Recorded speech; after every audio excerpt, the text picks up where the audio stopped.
This is a ManeHustle Media podcast.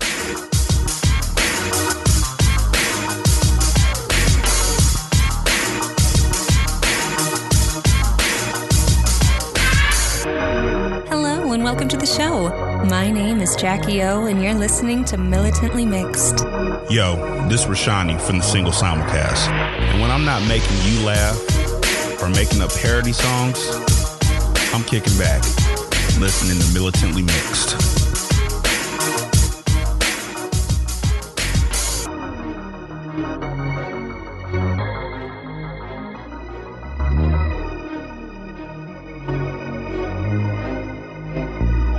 Hey y'all, welcome to Militantly Mixed, the podcast about race and identity from the mixed race perspective. I assure you I am your normal host, Charmaine, aka Mixed Girl Maine, but my voice is messed up for the second week in a row.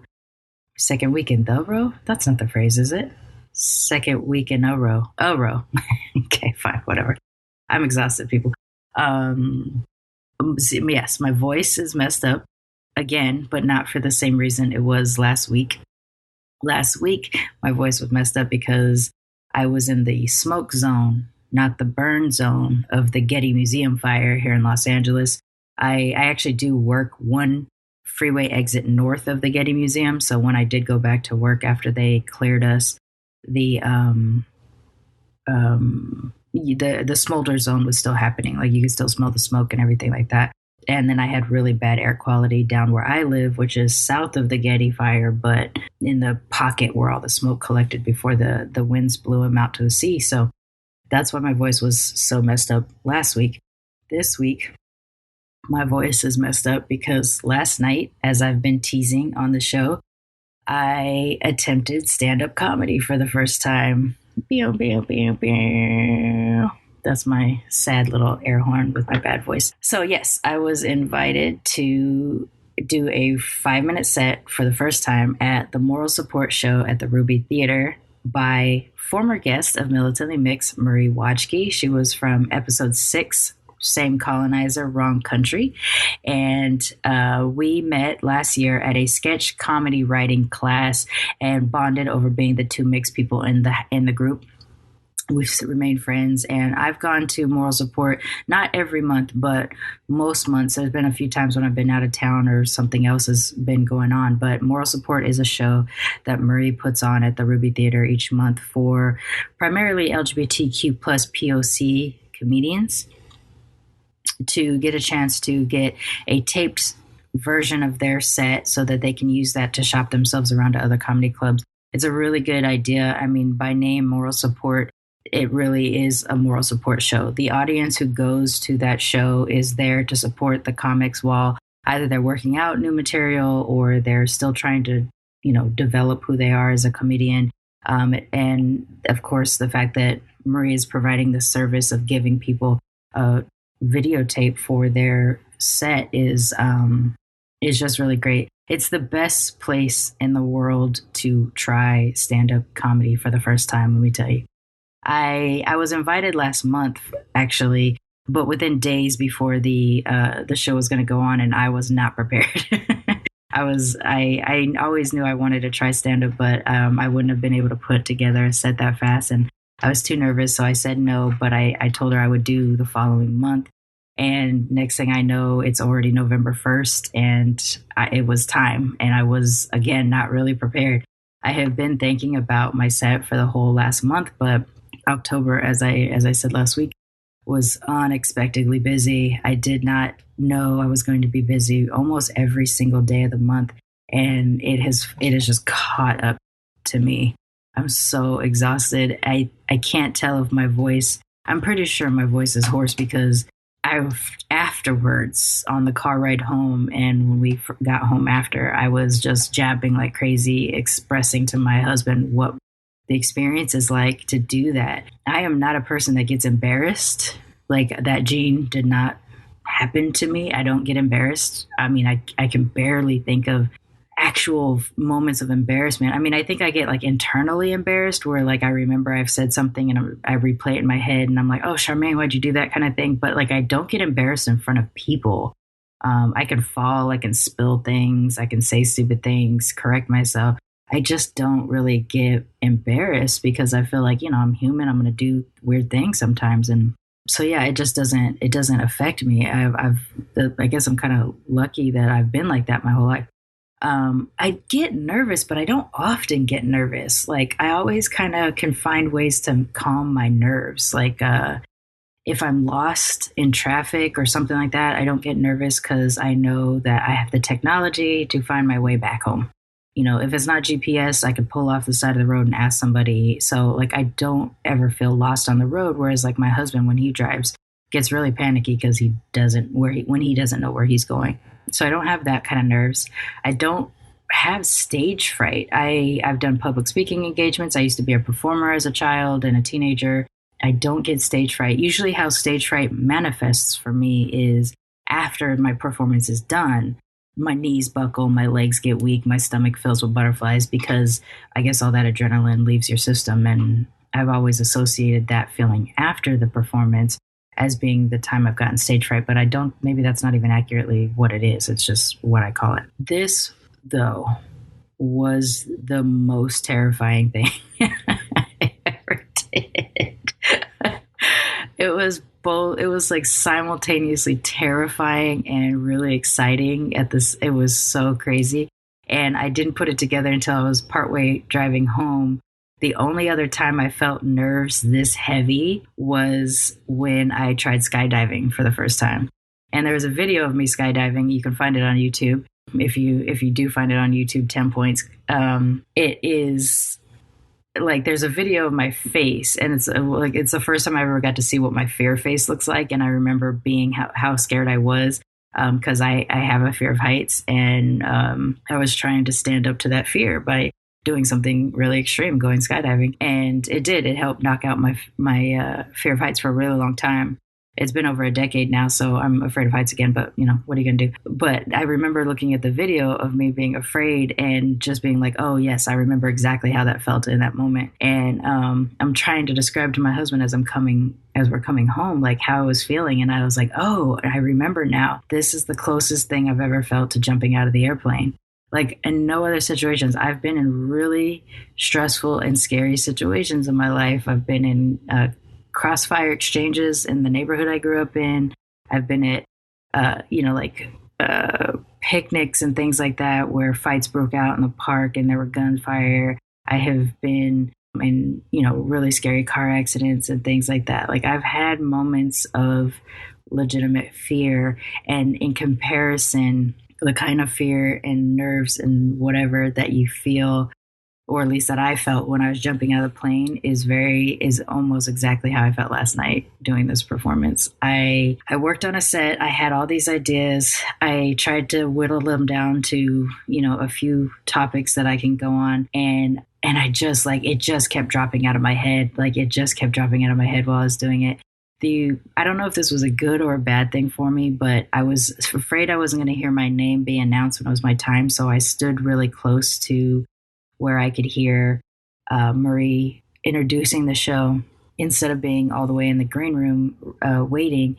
And Marie's her opening set was so funny. I was really trying to not to laugh out loud so that people can hear my loud cackling laugh in the background, but it was so funny. And then she said the thing that all of us mixed people experience, which was also part of my set.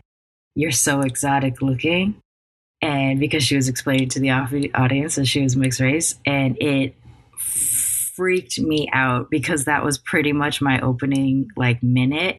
And I got nervous that I'm like, oh crap, they're going to think that I just heard her and mimicked her and stuff like that. So I was like, what do I do? How do I change this? How do I change this? So moments before I'm about to get on stage, I'm sitting there trying to rework my opener, and I lost everything. Everything disappeared. So I get up on stage. I was really nervous, and I think I physically showed my nerves. I felt like I was wearing my shoulders as earrings because my back and my shoulders and my neck hurt so bad today. So yeah, I get up there and that's it. I lose myself. I end up saying to the audience, like off the cuff, something about like today's going to be an education and mixedness between Marie and me. And then nothing was in my brain, absolutely nothing. And I had to refer to my phone, which is something that as a frequent stand-up comedy goer, I go about once or twice a week sometimes when I'm not busy. My husband and I love stand-up comedy. We live in a great city for comedy. We go every week pretty much. But I always get frustrated when I see comics looking at their notes. Because I don't know the craft, right? I just feel like you haven't memorized this yet or whatever, which is really uncharitable of me, but okay, to be more correct about that, if it's midweek and they look at their notes, it doesn't bother me because I know they're working out material. But if it's Friday, Saturday, I get upset when not upset, that's a heavy word. I just don't like when I see it on Friday and Saturday because that's your best material. That's like the day you're really supposed to come in hard. People pay a little bit more on those days, things like that. But yeah, I had to do this thing that just bothers me. And I looked at my notes on my phone and I even said it. I like announced it to the audience. I'm going to look at my phone because I don't remember what my set is. And then I tried to speak and I lost it again. And I had to look at my phone again. And then the crowd, like, just talk about moral support. The crowd like came through, started clapping, and like, woo, woo, stuff like that. It's such a good crowd. It's really, it's a small black box theater, but it is always such a good and supportive crowd. And then this one voice kind of whooped towards the front of the crowd because you can't see the crowd when you're up on stage. You can't see the crowd. And it's a familiar whoop because as a frequent goer of moral support, I have heard this person laugh several times. It's a person that goes to every show. And I believe his name is Jason. And I heard him make a sound and I looked in his direction and then I was able to kind of catch it back. Because I couldn't see the audience, it was really tough for me. I needed to look into the eyes of someone. And so he was the only person who I could really kind of see his face a little bit because he was towards the front. And so I kind of zeroed in on him and I got it back and I was able to start my jokes. And I'm not really a joke teller. That's the thing too. I'm like I've said before, I'm dinner table funny. So I can tell a story and kill at a dinner table. But I do a lot of inserts and things like that. But like in terms of crafting a joke, I have no idea how to do that. And usually it's something like I've said off the cuff that I end up writing down, and I try to figure out how to get a joke to there. But I'm not a good joke teller, and I can't retell somebody's jokes very well.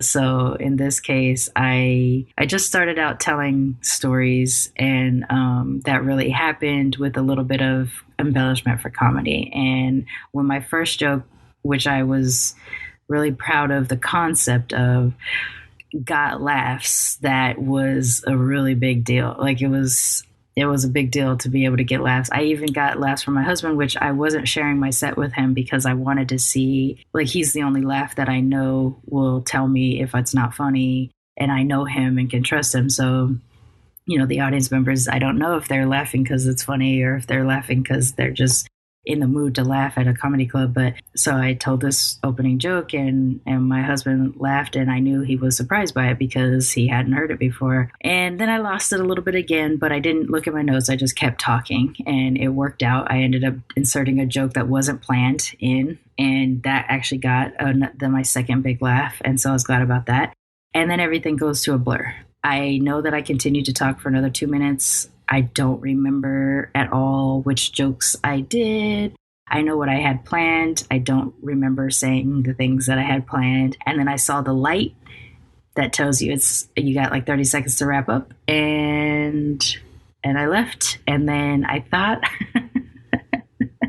I was going to go back into the audience and finish watching the show because I was in the green room with all the other comedians. Not even close yet. But once I got there, I couldn't move. Like I ended up sitting on the couch, chatting with the people that were back there, and my body was going crazy. Like I was paralyzed by the adrenaline that was coursing through my body. It's so crazy. And because I didn't know any of these people that I was in the green room with, and I didn't want to impact their performances or whatever, I just kind of laid there and chatted like everything was normal. But the little wizard on the inside of my brain that was moving the dials was freaking out. So like on the outside, I'm sitting here trying to look like, oh yeah, no big deal. I do this all the time. but on the inside, my body was freaking out. I just lost a whole bunch of the night. It's so weird. It's almost equivalent to when you go into surgery and you get the anesthesia and then you wake up and a whole situation has happened to your body and you're just not aware because you weren't awake. It's very similar to that. That's how I feel. Like coming out of surgery is how I felt in the aftermath of my stand-up, which is nuts. And the fear and the adrenaline that I felt jumping out of a plane is how I felt leading up to and being on stage. Those are completely incompatible events, and yet that's exactly the equivalent of how I felt. It's so bizarre. I say all of that just to say, like, try shit. Try to do things that you wanted to do, even if you're scared to do it or you have self-doubt or whatever. In 2017, a significant event happened in my life that derailed the direction things were going in. My career that I had invested, many, many years into basically was derailed, and I didn't know what was going to be next. And I started to try shit I hadn't tried before that I've always wanted to try. And I decided to try to focus more on me rather than continue to sink labor and effort into things that weren't making me happy to do it, but I was just doing it because I'd always done it. And I feel a lot better for it. I mean, Militantly Mixed has pulled me out of major depression a couple of times. And while I will always deal with depression, knowing that I have Militantly Mixed to turn to when things are rough and know that I can, even in my pain, help other people too, is just brought a meaning to my life I never expected I would have.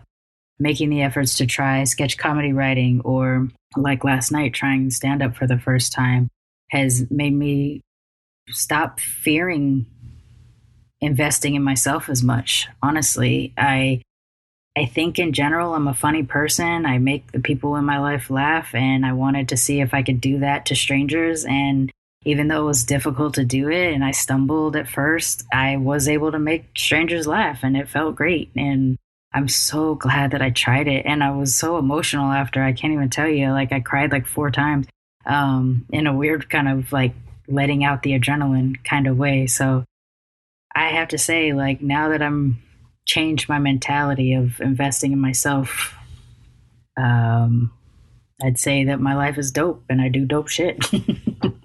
So hopefully you do that for yourself as well.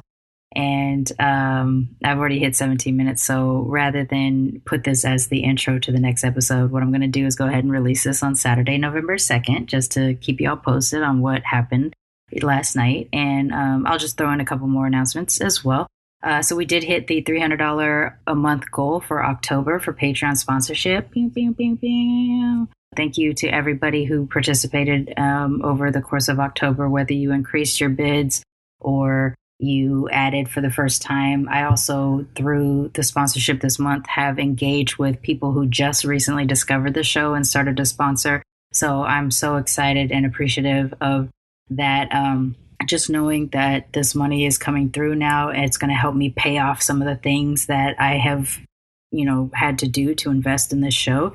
And it'll keep the monthly fees at bay and things like that. It'll take me a couple months to catch up on some of the stuff, but the fact that it's there and I don't have to stress out, given that I've had a very difficult year this year financially, it's just such a relief, and I'm so appreciative. So shout out to who I've mentioned before, T from a couple weeks ago, T, who left me the voicemail that pretty much changed my world. Shout out to T for being a Patreon sponsor.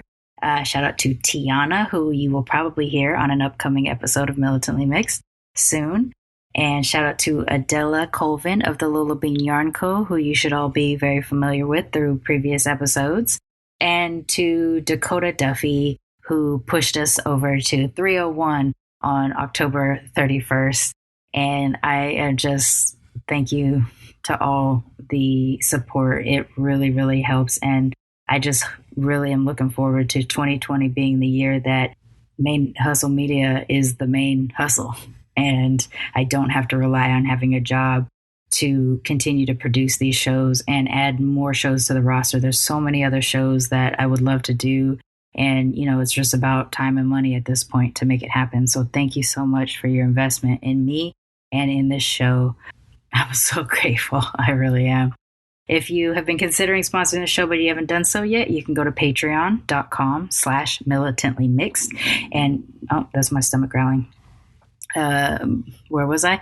Patreon.com/militantlymixed. You can sponsor as low as $1 to as high as anything you wish. You can also even select your own category, pick your own rate if you want, and then you'll just receive the rewards that are all the levels below that, and help me hit the goal for November. So the goal for November is $400, and we are on our way already. We got $99 more to go for the month of November.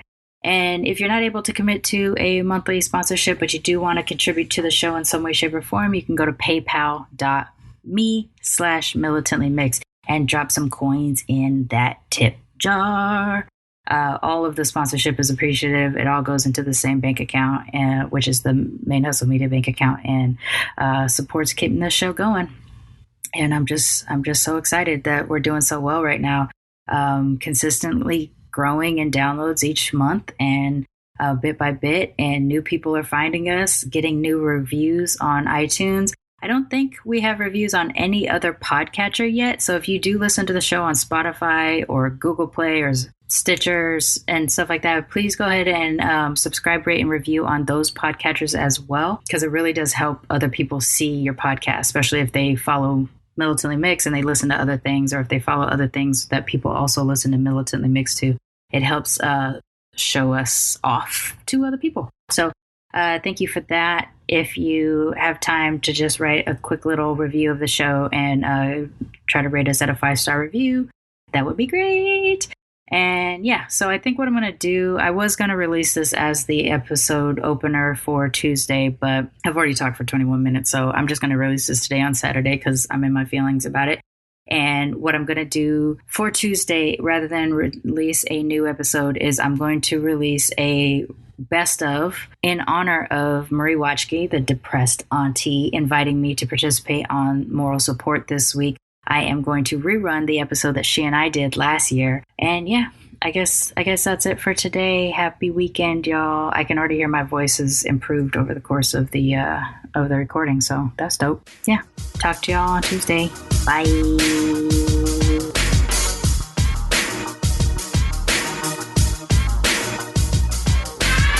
Militantly Mixed is a ManeHustle Media podcast, produced and hosted by me, Charmaine Fury. Music is by David Bogan the One. You can follow us on social media on Twitter, Instagram, and Facebook at Militantly Mixed. If you'd like to become a sponsor of Militantly Mixed, please go to patreon.com/militantlymixed for monthly sponsorship, or paypal.me/militantlymixed for a one-time only donation. And if you like what you hear on Militantly Mixed, please subscribe, rate, and review on iTunes or wherever you listen to podcasts. And don't forget to be your mixed-ass self. ManeHustle Media. Turn your side hustle into your main hustle.